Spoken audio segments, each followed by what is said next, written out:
Welcome back. You're still watching Rise and Shine, the flagship breakfast show on Spectrum TV. The beautiful first and only sister or daughter as part of the TAF Media Group family. Of course, the first son is Planet 101.1 FM, and then the second son, who's almost pushing everyone away, is Tangsio 102.7 FM. And all of that in the heart of Uran, Ibiak Uran, Northern Uran, Ward 2. Okay, for those who are interested in a little politics. My name is Michael Bush. Francis, my colleague, my senior colleague on the program, is right here. And about time we brought up our studio guests. This guest is here for many reasons. He's here because of the Old Testament. Francis has a question from the Old Testament that we kept in the cooler for him. He's also here because he's involved in the New Testament. He looks to me like somebody who will even be involved in the future testament of our state and country.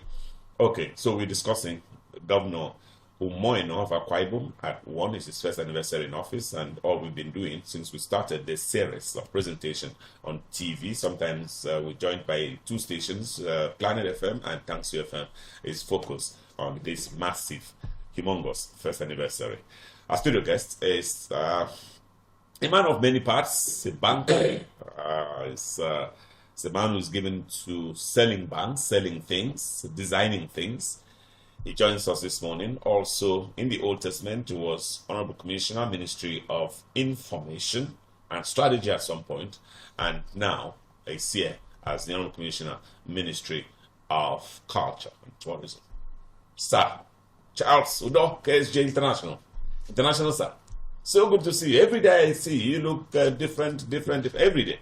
Thank you so much, Michael. Thank you so much, Spectrum TV. And Francis. Francis, it's looking really nice. Yes, absolutely. This is my first time on live TV set on Spectrum TV, so I must say big congratulations to the proprietor, to everyone behind this. Absolutely. This is really, really nice. Absolutely. So nice to see you. How are you yourself? How is the family? How are your children? You're running over all the place. Well, we give God the glory. Once there's life, there's hope. And once you trust God, God never fails. And so God has been the driver, God has been the conductor, God has been the navigator of everything around me. And so everything is good. As soon as we heard that you were in the building, Francis threw a question at me, and I said, Francis, you are targeting the wrong man. The man we should both target with that kind of question is in the building.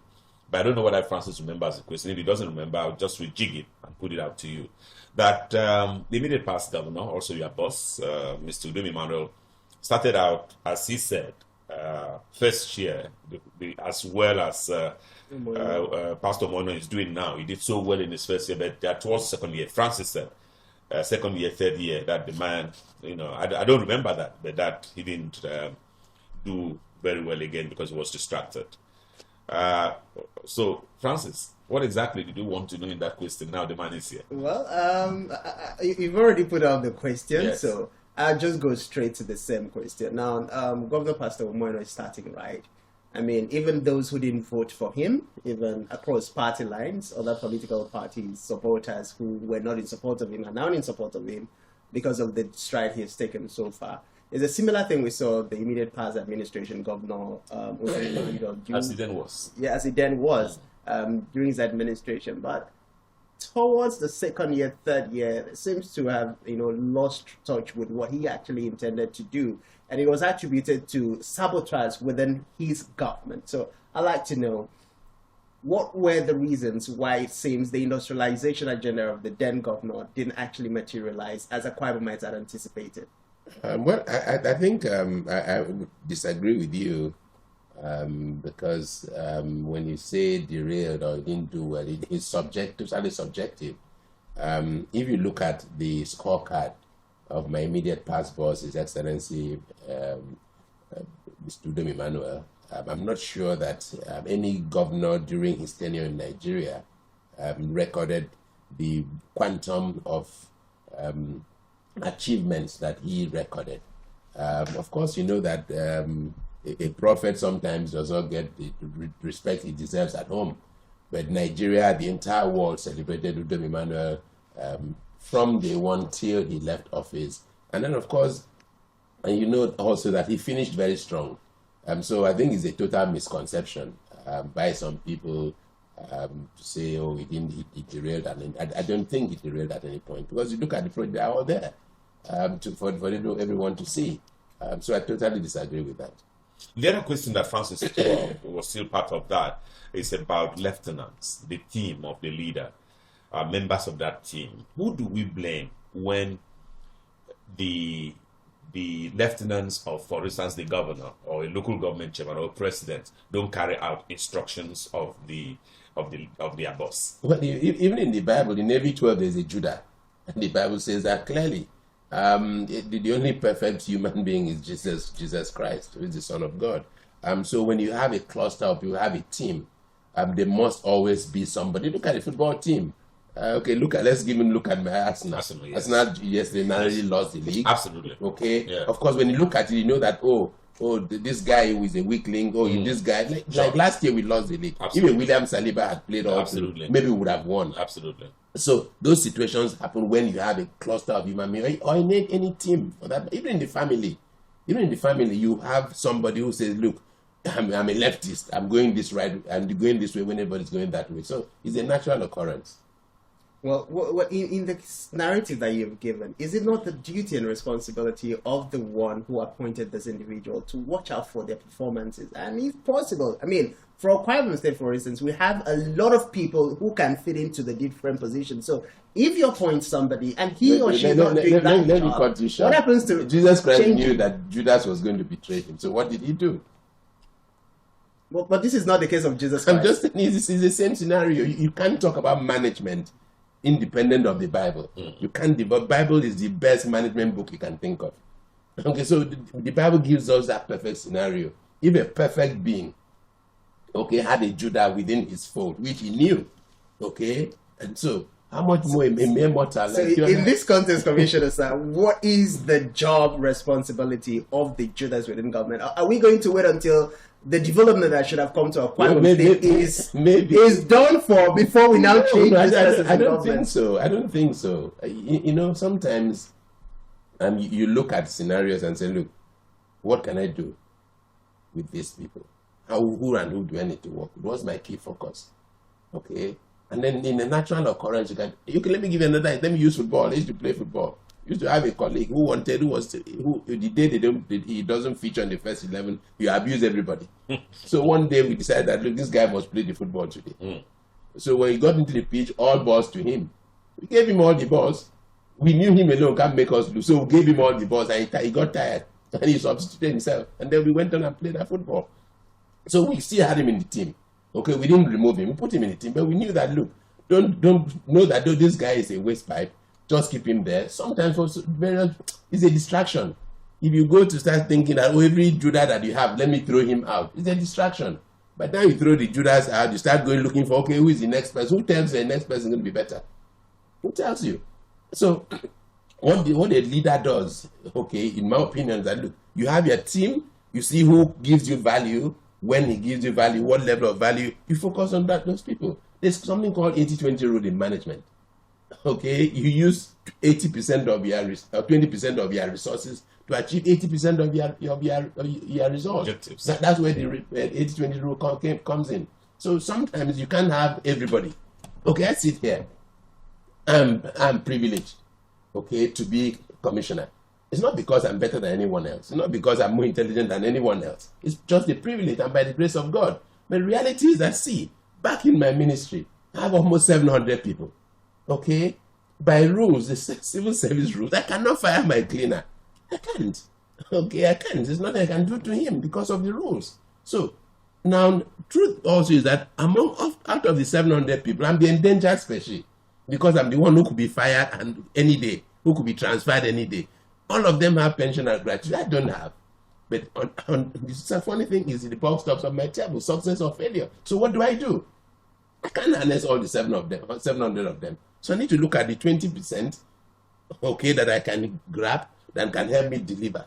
We did Christmas Unplugged last year. One of my directors, who's the key line director, never turned up. For 3 months I was there. That is her key job. in the banking sector, I would have fired her. But sorry. But coming to civil service rules, are there no rules and guidelines that allows for civil servants when you meet head of service, you talk about that. Let's talk about something else.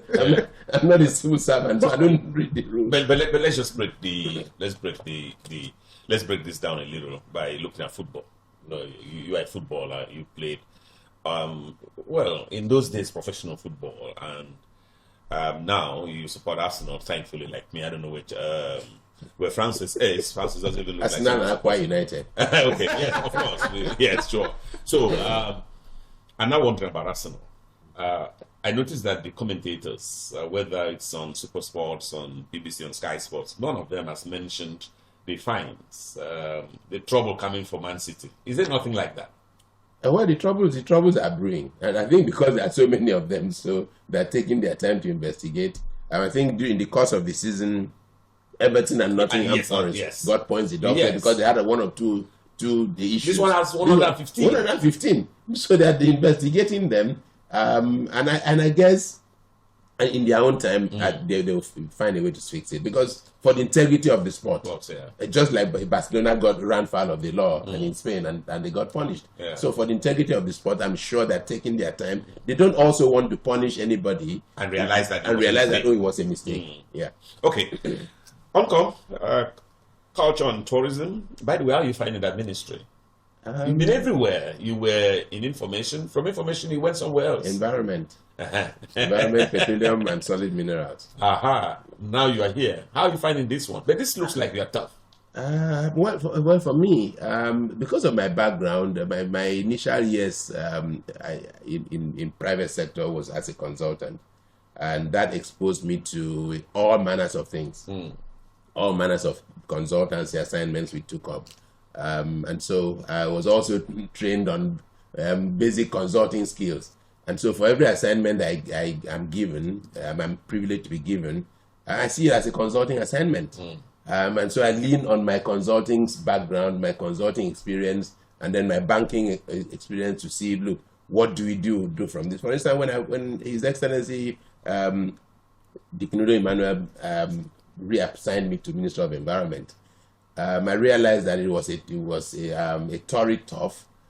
So I told myself, okay, look, I wasn't an environmentalist. So I told myself that, okay, for the first 3 months, I'm going to be a student.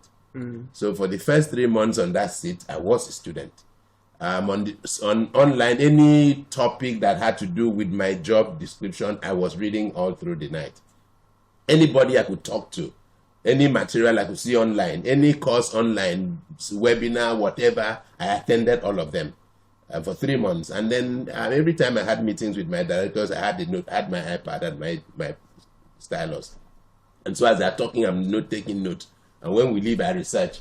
But after 3 months, I understood what the issues were. And then, of course, I came up with a blueprint. And then to God be the glory, I think, even though I shouldn't praise myself, but I think I did fairly well. And particularly the IPB flood control project. I remember the engineers nicknamed me my Tama engineer. because I look from a layman's point of view. In banking where I worked, in most places, you're trained to challenge the norm. Okay, so I got in there and I studied the designs, and I realized that, okay, the initial design was you must cast on site, in situ casting. And I realized that the rains were here and it was taking forever. You start mix the cement, rains come, you run away. And so I now went online, because I was always, every night before I went to bed, I went on YouTube. I saw a flood control project in Japan. Cool. Yeah, underground flood control project in Japan. So I went through that video that on YouTube for 3 or 4 days, and I saw that the bulk of it was precast, and the precast and assembled. So I called them one day for a meeting. I said, guys, let's try this precast. They said, no, it would not work. They gave me all kinds of things. The World Bank said this, that.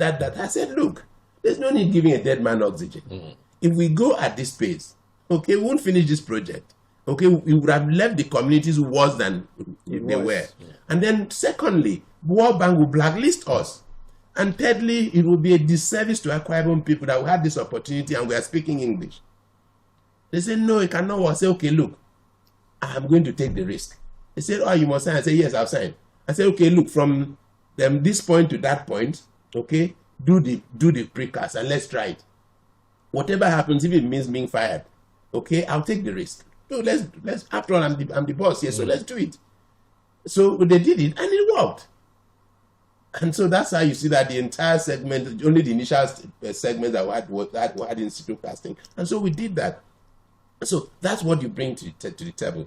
Coming to the current bit, when my boss, Pastor Menard, asked me to take up this bit, I had a bit of apprehension because it's a sector that is very, very broad, and it's a sector that you need to have maximum support of your boss and everyone around you, because it revolves around everyone. Okay, you can't sit down and say, oh, I'm a tourism commissioner, I can succeed on my own. No, you can't, because you are dependent on everyone. If you talking about security, you are dependent on the commissioner for security. If you are talking about logistics, you are depending on Minister of Transport. If you are talking about infrastructure, you are depending on Minister of Works. So if you are talking about power, you are depending on Minister of Power and all that.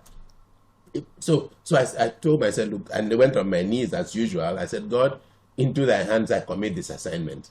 And then, of course, lo and behold, first assignment was that, like, look, we needed to fix the issues around Christmas carols and Christmas Unplugged. And I think I just had a wild idea. As a banker, as a consultant, I've always felt, because I've been here, I've always felt that, look, why do we have two major events at two different locations? Okay, so if in my head I was thinking with the economies of scale. So what can we do? How can we maximize the potentials of one event for two? And then secondly, I was also looking, the consultant in me kicked in. I said, all the kiosk owners, subscribers, okay, on the day of Christmas Carol, there's a market in another location, leaving them. Okay, and these are entrepreneurs. And my boss, the governor, is passionate about growing entrepreneurs and entrepreneurship. So why can't I bring the market to them? Why can't I bring it here? And so that was point one, thinking of bringing the carols here. And then point two, my boss had always said, look, unity is key. He wants to run a government where unity is key, a government where, if you look at their rights agenda, the policy thrust, want to tap into our indigenous heritage, okay, to build a destination. So in my head, I was like, look, so how can we get everybody to participate? I remember then, as Commissioner for Information and all that, my friend Oman was Commissioner for Culture and Tourism. He had problems bringing even my colleague commissioners to attend. So I thought, okay, so how do I get everybody to be part of this? How can we create? There should be something for everyone. So I sat down, like again, I always say, I might not look very religious outwardly, but I've seen the goodness of God. We are international, sir. How can you not look religious? That's just a title. So I've seen the goodness of God. So I went on my knees. I said, God, this is what I feel. Okay, you take the lead. You speak for me. You lead the way. You write for me. You do everything for me. And then God led the way. And then, of course, when His Excellency approved the thoughts that I had with my team, I had a major challenge. I was like, look, I'm trying to bring all the local government areas. I had the butterflies in my tummy were flying in wild direction because I was afraid that, look, this could boomerang spectacularly on my face. What if they don't turn up? What if they don't turn up? And then luckily the thought then was that let's do it in alphabetical order. And Abak was first local government area. So I had to look for the chairman. I befriended him. I was calling me every day. Well, how far? How far? Everything okay? And all that. Because I knew that if Abak didn't turn up, then there's a problem. And so I also knew that, okay, first was Abak, second was, I think, Isnobolo, and then Eket. So I knew that, okay, if those two, then the then chairman of Isnobolo was saying, Commissioner, you know, to bring some of my people, they have to travel by water by 5 hours and all that. So I toasted him, and then so I knew that if I could scale day 1 and day 2, by day 3, Eket would turn up. My friend, my brother, my in-law, Frank Achibom, will turn up. And once Frank turns up, he's Commissioner for Local Government and Chieftaincy Affairs, everyone will turn up. So I went on my knees and said, well, God help me, let Abak and Isnobolo turn up. And so luckily Abak, the chairman of Abak then was fantastic. Indeed, at 10 a.m. they were there. with the women and all that. I think it's still there. Yeah. Still there. And then the East Nobolo also turned up. They came with their whole regatta and all those things. And so by day 3, my in-law, my friend, my colleague Frank surprised me. He didn't just turn up alone. He turned up with the entire stakeholders of Ekede, including the paramount ruler. And so that was the defining moment. From that moment on, it was game on for Autopilot. everyone. Yeah, autopilot. So, but for me, I must give, number 1, credit to God Almighty, because God made it possible. And then number 2, my boss, Pastor Moeno, the humongous support he gave me. It was something, there were times I had fears, particularly when we were building the amphitheater and rains was disturbing. There was a Sunday particularly, I wanted to go to church. I said, look, today let me go to church, and before I come back, I wanted to go to church in my village. So I got into my car, I started on my way. I said, let me even see what is going on. Okay, it was sunny. Then I drove towards the arena. There was heavy rain only on Udodoma. And then what broke my heart most was that Henseg, fantastic gentleman, fantastic, a thoroughbred professional Henseg, Engineer Womakoko. He had over 20 trucks lining up from the House of Assembly trying to get into Unity Park. But because it was raining, the soil was marshy, so they couldn't get in, and they needed to dump this soil. I must confess, at that point, I panicked. I was like, God. So I just came down from my car. And I must confess, I had tears in my eyes. I said, God, what did I get myself into? I genuinely could have allowed us to do this in where we normally do it to. So why did I get all of us into this trouble? So I just told myself, I came down and I got onto the platform. I said, God, this altar is being built to celebrate you. This altar is being built to glorify your name. And I know that you will not put us to shame. We did not try to build this altar to spite anybody. We're only building this altar to glorify your name and then also ensure that we can give people better opportunities. So God, into thy hands, I commit this altar under the rain. And then I went back to my car. I couldn't go to church anymore. But you know what? From that day, no rain disrupted what we did. And so it was God's answered prayers. And so I give God the glory for everything. I thank my boss, the governor, for trusting and believing. You know, it's one thing to have an idea, particularly a crazy one like I had, to have a man who believes in you, who trusts you, and then not just trust and believe and approve, but he also gave you all the support, physically, morally, psychologically, financially, and he was there. And he stood by us. And so I give God the glory, and I feel really, really grateful to God and to my boss, the governor. Okay. The tourism sector in Nigeria, Akwa Ibom State, is a very vast area, like you rightly stated, and it holds a whole lot of potentials when it comes to employment opportunities. So my next line of question is, in the Arise agenda, we've not really seen tourism being projected like we have other issues. So what is the direction of this present administration in terms of, tourism in Akwa Ibom State? Well, clearly, the policy thrust is to leverage our rich heritage, rich social-cultural heritage, to drive tourism, to make Akwa Ibom a preferred destination in tourism. For you to do that, a few critical things must be in place. Luckily, we're also blessed that successive governments had put in place the enabling environment for tourism to thrive. Infrastructure, everything. Tourism can't thrive in a vacuum. There must be accessibility. There must be a good road network. There must be security.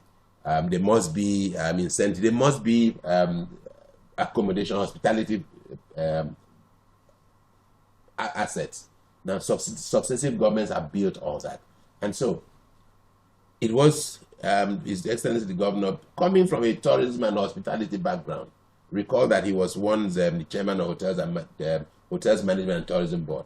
And then also the Deputy Governor is my senior colleague on this seat. She was once on this seat. So His Excellency the Governor believes that tourism can become a major economic driver. Leaning on examples from countries like Rwanda, rising from the rubbles of genocide, tourism is a major economic driver. Looking at a country like Gambia, whose major asset is just the shoreline. The shoreline is shorter, it's about the size of the shoreline in maybe it's Nobolo, not even Ibadan. Now, and then they've managed to harness that to become a major income driver. Look at Kenya, Kenya's wildlife. Look at Mauritius. Of course, they have the beaches and all that. Look at the Maldives. People go on honeymoon to Maldives, small country. Okay, but hey, what have they done? So they've lifted tourism to become the front burner issue. Look at a city like San Diego in the United States. Okay, because of its peculiar location. Okay, facing the Asian continent. Of course, it's also a military zone. But of course, they've also used the militariness in them, okay, to create tourism out of it. So you go there, that like the USS Midway Museum is a floating aircraft carrier showcasing the US military strength. You pay to enter. It's a tourism and a tourist attraction.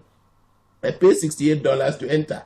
Okay, and after queuing for almost 1 hour to buy ticket. Okay, when you enter, you still pay to buy drink. You still pay to take photograph. You still pay to buy souvenir. You still pay to a tour guide to take you around, to tell you what the story is around. If you need food, you still pay. You still pay. You understand? So the $68 does not guarantee, just grant Just entrance. Okay, and if you go there, you want the virtual reality screen, you pay. So humongous amount of money they've made, and they look at it. So my boss thinks that, look, now Akwa Ibom is credited and celebrated as the highest oil producer, that. But the world is moving. Okay, the world is moving. Electric cars are emerging. Okay, so one day we may wake up and find out that, look, that your oil is a dinosaur. So what do? We must begin to prepare to make sure that we can have another income driver, which is tourism. Examples are bound. I support Arsenal and Akwa United. But of course, on this sleeve of Arsenal jersey is visit Rwanda. That doesn't come free. So for them to do that, you know how much money they've paid. You understand? I went to Rwanda, I think in 2015, before I was blessed to be here. And one of the things that intrigued me in Rwanda was that, look, we arrived. Okay, of course, guys will always be guys. We went to town and all that. And in the process, one of my friends who was on that trip, who was a governor at that time, okay, lost his iPhone. Okay, and so he lost his iPhone, and when we were like, oh, Our Excellency, and all that, the owners of the place told us, look, don't worry, you're going to get your phone back. As long as you have turned on the phone, that the phone is logged onto their network already. So they're going to trace it. So give us the address where you are, we'll bring your phone back within 72 hours. 72 hours, they brought back the phone. Yes. So, and then we went to town, and then we went strolling, because it was about 6 or 7 of us, okay, looking strange. Before we knew, we didn't see any security. Before we knew, they were all people coming out from nowhere. Security guys interrogating us. Okay, but very civil and polite, just to be sure that we're safe. So that tells you that there's something in that. There's the possibility in that. There's a huge opportunity in that. And then His Excellency Pastor Mone saying, look, my predecessors have built infrastructure. My predecessors have created the enabling environment. So what do? We need to harness what we have. You can't talk about tourism without accessibility. We have Ibom Air. Okay, within the aviation hub in Ibom Air, now there's a cluster of tourism opportunity there, because there's an MRO in the works. There's a terminal building that can process 1 million passengers a year. There is, of course, the aircraft factor there that plows international route. It means that we can open up access. Last week, I was in the annual meeting of tourism commissioners in Nigeria with the minister. And one of the things we said was that, look, tourism is local.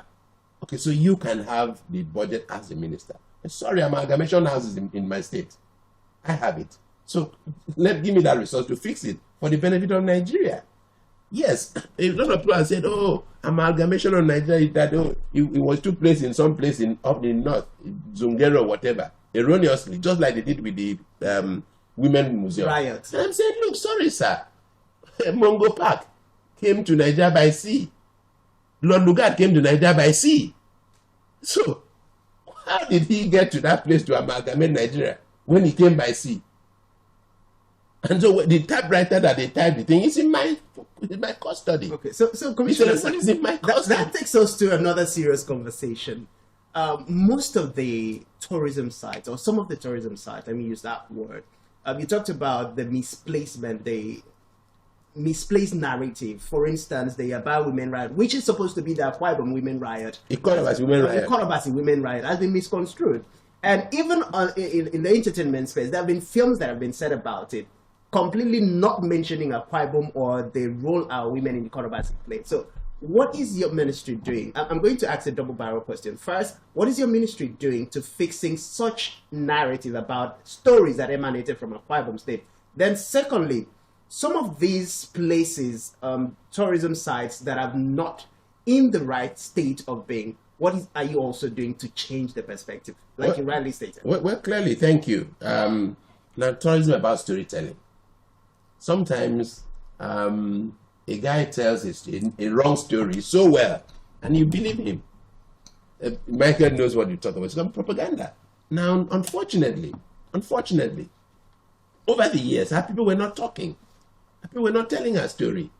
And then unfortunately also, back in time, there was an Aba province where Ikorobasi and yes. And so somebody is like a guy, okay, if for instance we are trying to bring landmark to Ibno, okay, a tourist, a tour operator comes, stumbles on the boat that something is brewing, okay, he goes online, does a video, and says, oh, they're coming to Ekiti in Akwa Ibom.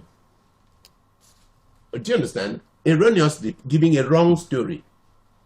So if those things happen, that's why I'm saying, look, it's about storytelling. You have a role. I have a role to play. If only government says that this is what it is, people say, it's propaganda. If you come out and say, sorry, guy, this is the story. This is the history. This is what it should be. Not many people know that as far back as 2007, the Scottish £10 note had a map of areas in Akwa Ibom where Mary Slessor lived and worked. And on the flip side, had a picture. We never told that story. I stumbled on that when I became Commissioner for Tourism, and I brought it out. Okay? Now, hopefully, before my time runs, I'm hoping that I'm trying to reach out to get contact with Scottish Museum to say, come, yes, you've taken away my relics. Can you give me a replica? So I can also put it in my museum to tell that story. Luckily, here we are. We have a governor who says, look, enough is enough. One of the first things I did as Commissioner for Tourism was that, look, we went on a tour, an assessment tour of tourist sites in Akwa Ibom to evaluate the current state and then have a plan and timeline how to turn them around. Okay? One of the places we went to, which is very passionate about to the governor, is the Ikorobasi Tourism Hub. The Ikorobasi Tourism Hub comprises the amalgamation as the Lugard residence, the Louis Harcourt residence, the Women Museum, the Bridge of No Return, and all the things that that have to do with slavery. Now, that is in the works. Now, of course, it takes time to be able to do that because you're not going to remember that you're not going to do renovation. You're going to do restoration. The day you go to renovate any of those sites, you've killed it. Okay? We made the mistake in the Mary Slessor Hospital in it too. The main building, we've lost that. It's no longer a tourist site. We can only put a plaque there. So His Excellency had directed that, look, we look for the brightest and best who are good in restoration to be able to come and do that restoration work. We've done the 3D designs. We've done everything. Of course, I believe it's one of these things that His Excellency, the Governor, will look at as we enter the second year of his office. Okay. Because he's very passionate about it. And then the truth is that you can't talk about Nigeria without Akwa Ibom. Because the name Nigeria was conceived here. When Lady Flora Shaw lived in Ikorobasi with her husband.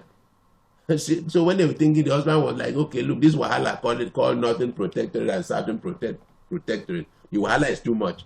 Okay, traveling by horse everywhere. Why don't you merge into one? That's why Calabar was the first capital of Nigeria. So let somebody tell me that, oh, Nigeria was amalgamated in Zungeru. So how come you amalgamated in Zungeru and you came to make Calabar the first capital? Sorry. Okay.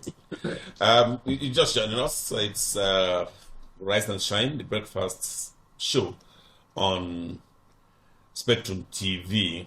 Francis Sedet, my senior colleague, and I, Michael Bush, we are playing host to the Honorable Commissioner, Ministry of Culture and Tourism, Akwa Ibom State, Sir Charles Udoh, KSJ International, and this is on the occasion of the first anniversary of Governor Umoina. Okay, so Oncom, let's also now beam the searchlight on the governor, the personality of the governor, the personality of the governor.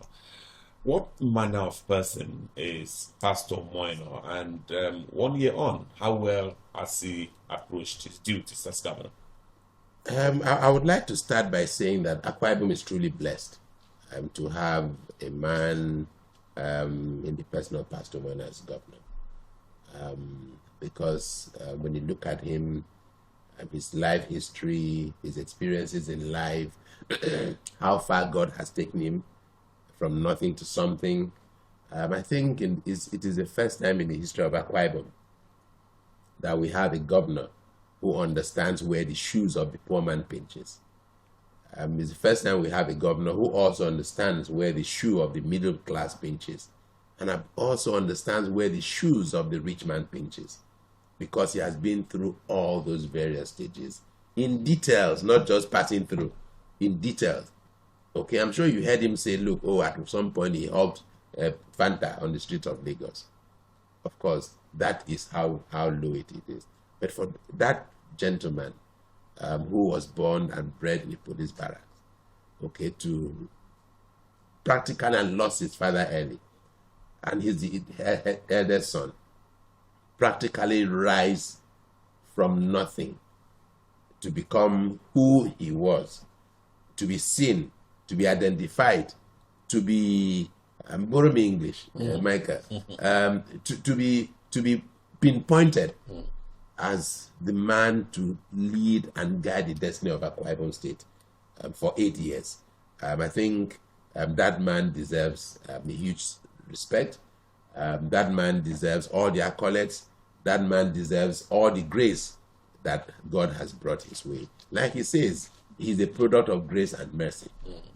And then, of course, one of the things you can't take away from him is that if you had to use a human being to define humility, that is Pastor Umoina.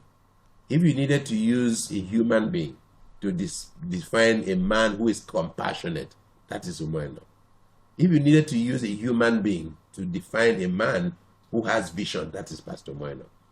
And so that's why I said Akwa Ibom is blessed. And then, of course, 1 year down the line, a Yoruba musician, nice, say, not be a mistake. It wasn't a mistake that God brought him this way. Evidently. Previous governments had come. 2 governments away had gone the route of having a specialist hospital. My immediate past boss came and saw, look, yes, we have a specialist hospital. There is a gap in secondary and primary. And so he decided that, look, to bridge that gap, because you find that somebody has malaria, he goes to his specialist hospital. That's not what the specialist hospital was built for. So he decided that, look, he needed to transform the medical landscape of Akwa Ibom to complement that specialist hospital. And that's why today, within a travel distance of 1 hour, you can have an access to at least a decent secondary healthcare facility. Then Pastor Umoina has come and said, look, we have a specialist hospital. The immediate past governor has done so well in secondary healthcare. The primary healthcare is dying. And that's why you look at the Arise agenda, the R talks about rural development. So if you want to do rural development, you must start with Medicare. And so he decided that, look, he was going to go the route of bringing public primary healthcare. Yes. We just commissioned one, a model one. Now, I'm not sure any doctor would not want Crave to go and work there. Okay? Complete with staff quarters and all that. Now, that shows direction. And he has said he wants to ensure that he has it in every local government, at least one. Once that is done, it means that Akwa Ibom can begin to prepare itself for medical tourism. Because from primary to secondary specialty, and then don't also forget, part of their blueprint is that between the specialist hospital and 4 Points by Sheraton Ikorekpene, that corridor has been earmarked as a medical city. There are medical cities all over the world. I think in 2020 or 21, when I had a medical issue, I needed to go somewhere for treatment. And then, of course, they sent the hospital that I was interacting with and all that, send me there. They had a city. Within the corridor of that where that hospital was located, they had a hotel. They had a hotel, they had schools, they had all kinds of amenities, they had a park within the corridor of that, so they had a medical city. Yes, there's a hospital, but they also know that some people may not want to sleep in the ward in the hospital. So they had a hotel, they had an alliance with that hotel. So that's the kind of thing that we are looking at here. And then you look at Akwa Ibom. Tourism, today Akwa Ibom is the most celebrated tourism state in Nigeria. Not because I'm Commissioner for Tourism, but Nigeria has spoken. Akwa Ibom was voted as the most tourism-friendly state in 2023 by Travelers Magazine. Travelers Magazine is owned by Ikechi Uko. My boss, the governor, was also voted as the Tourism Governor of the Year. And my humble self was also inducted in the top 100 tourism professionals in Nigeria. Aside that, Akwa Ibom, everyone. And then not to forget that the top promoter of the year is also an Akwa Ibomite, Ime Udo, who is the honorary special advisor on tourism. And then, of course, we also had the tourism photographer of the year, is an Akwa Ibomite, though she lives in Jos Plateau State. Now that had opened up. Today, you see Akwa Ibom is the preferred destination for meetings and events. Everybody wants to come here. And that's why His Excellency the Governor said, look, going into his second year in office, Ibom Icon Hotel becomes a priority, renovation and getting it back to his pride of place. Of course, he had already ordered that work is ongoing in terms of evaluation. Currently, we are doing evaluation to ensure that we can know what it is, what needs to be done, and then we can get it back up. And I know Michael will smile because it's also in the run. Yeah, Uncle, Francis Ladino, this Honorable Commissioner is very stylish. Apart from the way he appears, also the way he talks. He just goes about secretly dropping landmines for us. People who are watching us saying, Francis and the boss, are they actually listening to what he's saying? He says that Governor Moeno has been elected for 8 years. Did you hear that? Are we going to have another election, Honorable Commissioner, in 2027 for governor? The Bible says when you speak by faith and it comes to pass.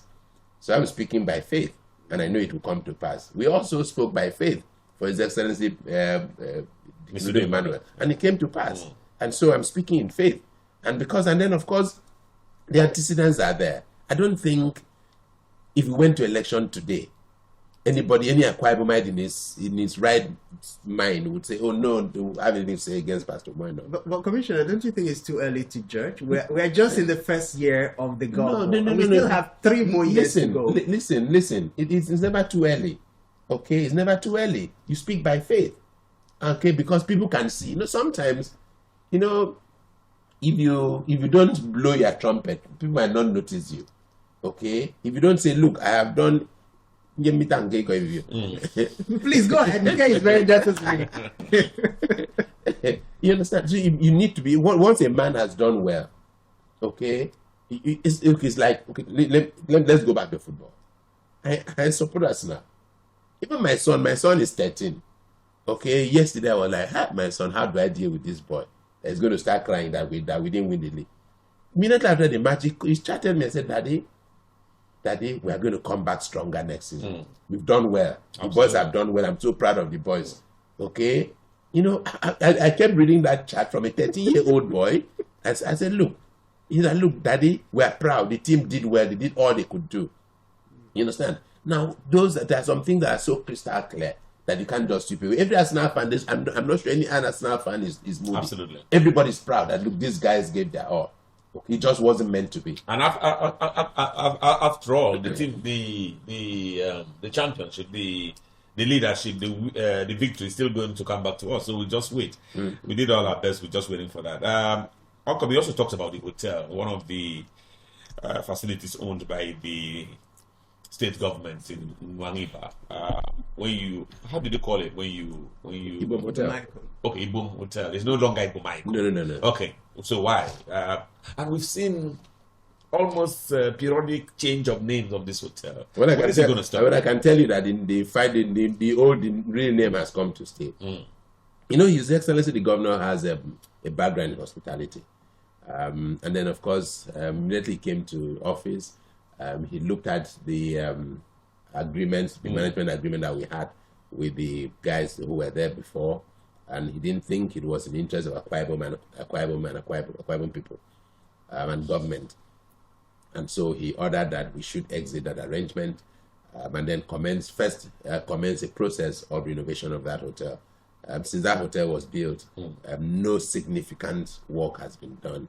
Indeed, it's a major miracle that the managers, the current managers, still get those chillers to bring air, because the chillers that serve the room are the chillers that were installed when that hotel was built. The parts are no longer available. The manufacturers have since closed that production line. Of course, a whole myriad of issues. The plumbing work there was one that was done. At that time, galvanized pipes were used. And you know that galvanized pipes, particularly the hot water pipes, after a while, the rust will start being corroded. So there are leakages everywhere. So His Excellency had ordered that, look, we carry out a total technical evaluation. We got a team of consultant experts who spent over almost a month going room by room, every part of that hotel, from the main hotel to the marina, to do that evaluation. We are waiting their report. And then, of course, the Excellency had also asked that we should exit the agreement we had and have an interim management in place, which we have in place, hoping that once we are done, we can now look at the structure. But one thing, what His Excellency has said clearly, is that we won't be going into another management agreement with anyone. His Excellency looks at Ibom Air and says, look, if Ibom Air can be the best airline in Nigeria, okay, owned by state government, but not managed by state government, but managed by professionals. Yeah. We have very bright Akwa Ibomites in the hospitality sector. So we can borrow that model and then come do same for Ibom Hotel. Beautiful. And so we're now saying that going forward, we'll never have, even if in future we decide that, okay, maybe a Hilton comes and bakes us and dangles very juicy carrots, okay, we want to go back in bed with any management consultant, it wouldn't affect the name. Because we want to build a brand. We want to build a brand that is sustainable. Okay, so even if it ever happens, the name Ibom Icon will still stay. Ibom Hotel. Sorry, Ibom Hotel. Ibom Hotel will still stay. Yes, managed by... Yes, managed by Ibom Hotels and Golf Resort. What about the one in Ikot-Ekpene? Well, the one in Ikot-Ekpene, we have a management agreement with Marriott, which we are still looking at, and then we are still in discussions to see what direction we'll take on that. So that is still in the works. And then, of course, I'm also happy to say that His Excellency had also directed that we should look, have a review of Tropicana Hotels and Conference Center. We have some interested investors who have come, and so we're looking at that to see what we can do, how we can reach some amicable decisions with all parties involved to get that place back up. And then, of course, you know that how many wonders of the world? 7 wonders of the world. So we're going to have the 8th wonder of the world in Akwa Ibom, in the Arise theme park. Arise theme park is a conversion of what should normally be a dangerous erosion and ravine site into a world-class tourism facility that will come with an artificial lake, that will house a restaurant in the middle of the lake with a bridge linking it. That will come with lodging facilities, with the football field that you can play night soccer, with a mini golf course. So that totally erases the possibility of future erosion in that site. The Arise Park is a fusion of the Brook Street erosion site, Wetimumani erosion site, and the Udoiwang erosion site, all of them coming together behind Government House, and then slopes up to Government House. And so all that is coming to ensure that beyond tackling erosion and flood problem in that area, we're also creating a world-class facility inside town. Because we also want to ensure that we have many more things coming. For instance, our passion about getting the Tropicana Conference Center up and running is that today we don't have a conference center that can house an event of 2,000 people.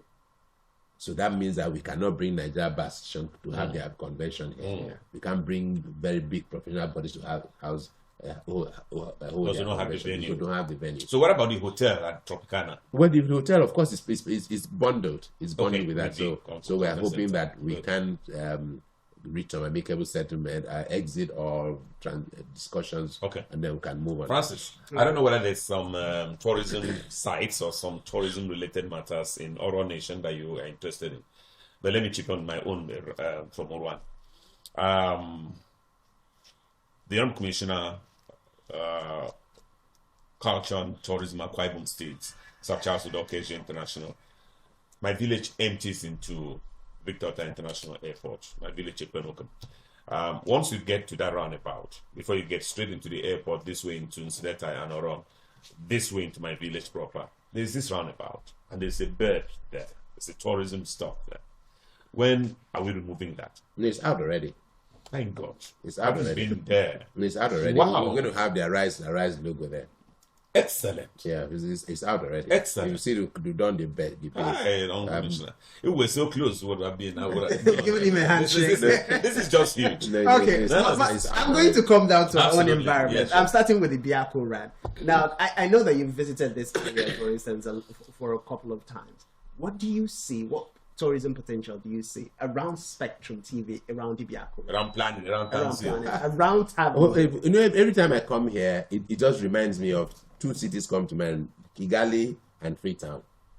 Freetown, Sierra Leone is a hilly terrain, and then Kigali is also a hilly terrain. So every time I come here, particularly when I drive in here, I see the ravine, I see the slopes. It just reminds me. Indeed, if I was a very wealthy man, I would have come to buy one of those slopes and build, have a country home there. I think it's spectacular.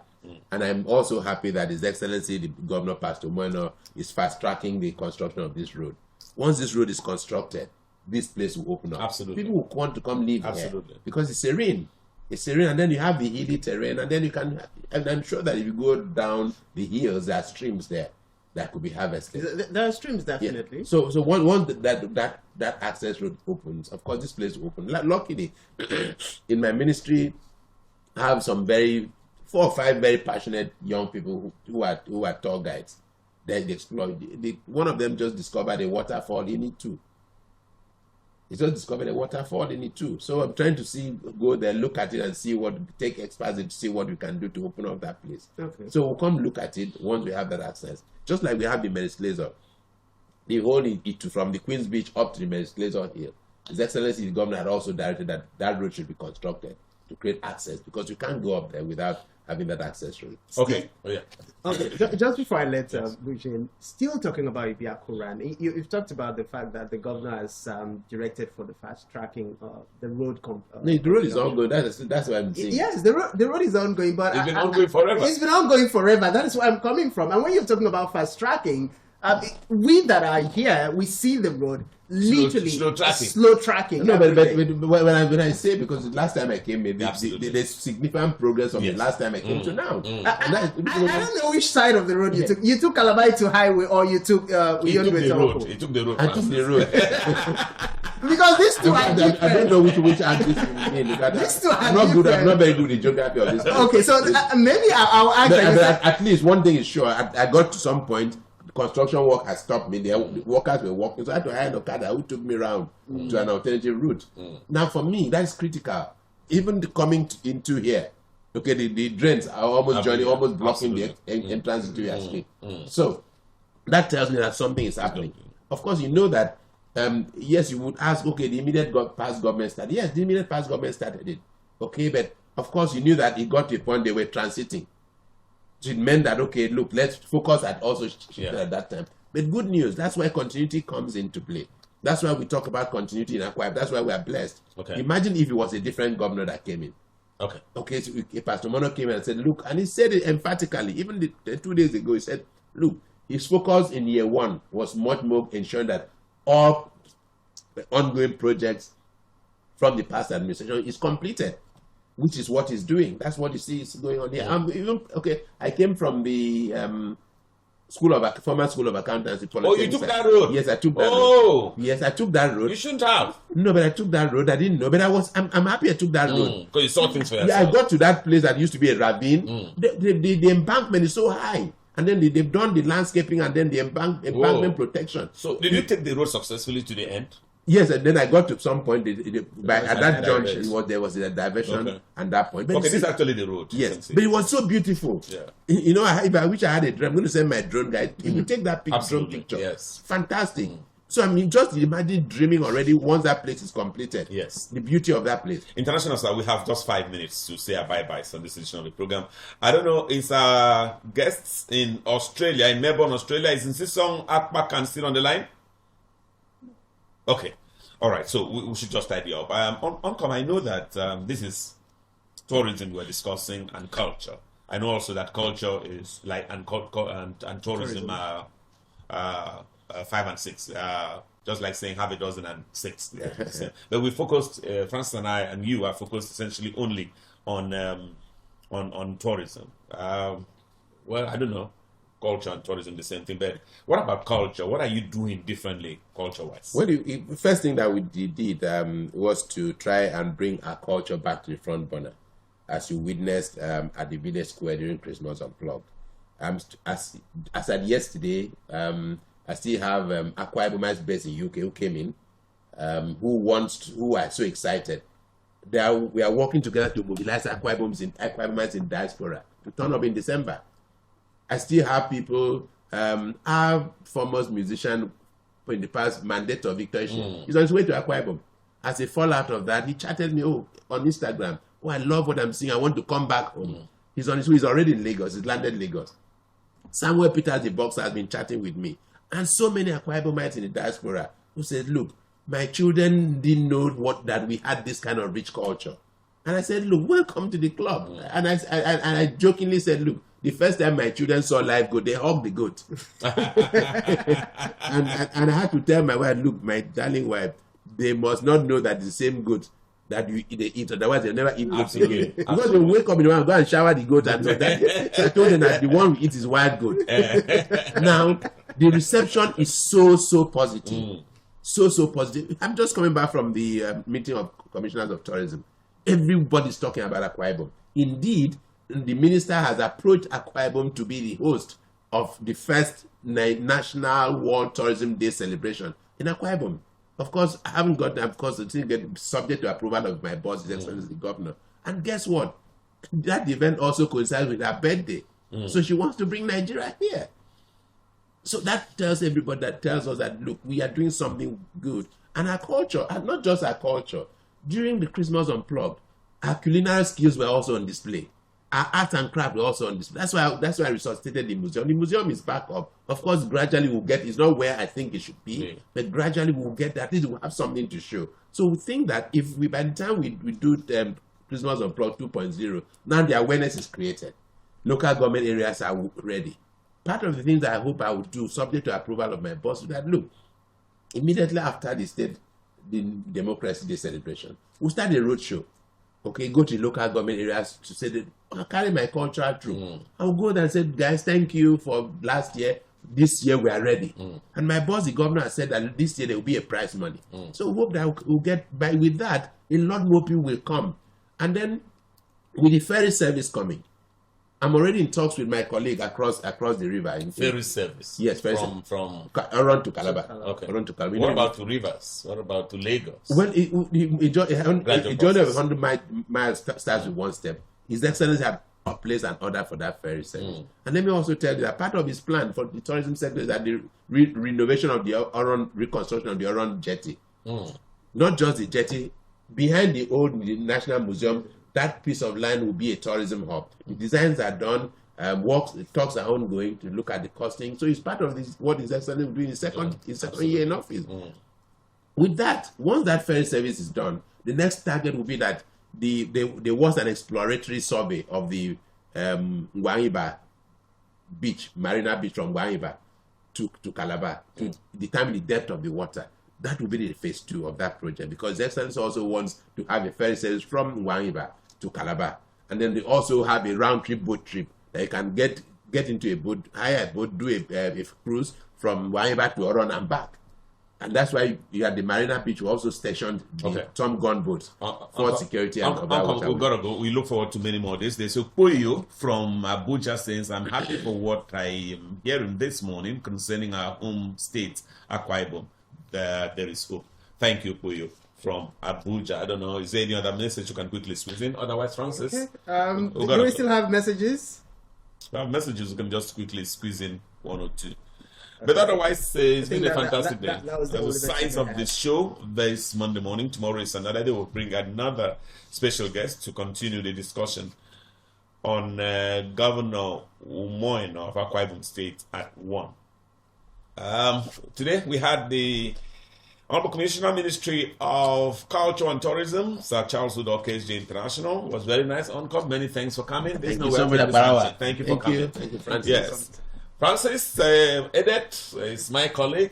He would now mention my name and they will go home. Terry and the rest of the team, thank you. Goodbye from India Kurwan.